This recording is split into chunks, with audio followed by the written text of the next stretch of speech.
Hello guys, video for today mo na yung nahitabo sa ako ang kinabuhi. Talaga ako nag-isip na magawa ako ng kabinet. Wala kaming gamit kasi hindi naman to marunong magpanday yung asawa ko.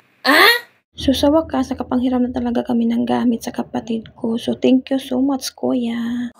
Nga, niyaya ko na yung asawa ko, bumili kami ng kahoy kasi malapit lang naman yung bintahan ng kahoy. So kapag bumili ka ng kahoy, tapos may kasama kang bata, so motor lang sakyan. Guys, yung umpisahan ko na siya paggawa, so pasayaw-sayaw pa ako dyan. Nice. Siguro ng asawa ko, hindi ako marunong magpanday. Hoy, Ginoo ko, malaki ako sa bukid, marunong ako magpanday. Oy.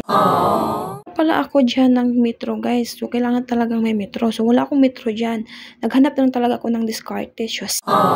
Ginagabas ko yan, ang kilid-kilid yan, kasi lagyan ko yan ng isang kapas. Nilagyan ko yan siya ng pako. Akala ko okay ang pako, so hindi pala. Guys, yung kutsilyo ko na lang, ginawa ko ng maso. Gawa ng asawa ko kasi bakit daw kung kutsilyo yung ginagamit kong maso. Asawa ko, diskarte lang yan para makagawa tayo ng kabinet. Pili tayo ng kabinet sa sapatos, sobrang mahal. Ito na lang, kahoy na lang muna. Wow. Yan ko siya na mag-DIY muna tayo kasi tipid-tipid ba. Kita yung online, sus Diyos ko Lord, mauubos yung ating budget.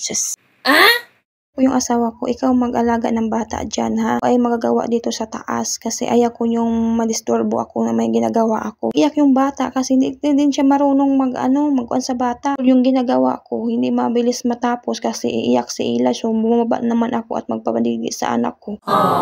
Hindi talaga matapos-tapos yung gawain pag may anak ka. Kasi iyak talaga yan at hanap talaga yan ng mama. Hindi talaga mahanap yan sa papa. What? Ang problema sila, pag ilagay ko lang to doon sa kuna at manood ng TV, hindi naman to iiyak. Iiyak lang naman to siya pag gutom na. Pag iiyak na sila, ako ay bumaba na naman din. Naman gutom na talaga yan na bata na yan. O sa wakas, malapit na talaga matapos yung ginagawa ko na cabinet sa shoes. Wow. Awes ko dyan guys kasi sobrang init dito sa wakas, kunti na lang at matapos na talaga at malagyan ko na ng shoes. Na talaga siya. Wow. Na talaga at sabi ng asawa ko, hindi ba daw kuno hiwi ang paggawa? Kung hindi naman akong metro, so okay lang naman walang metro.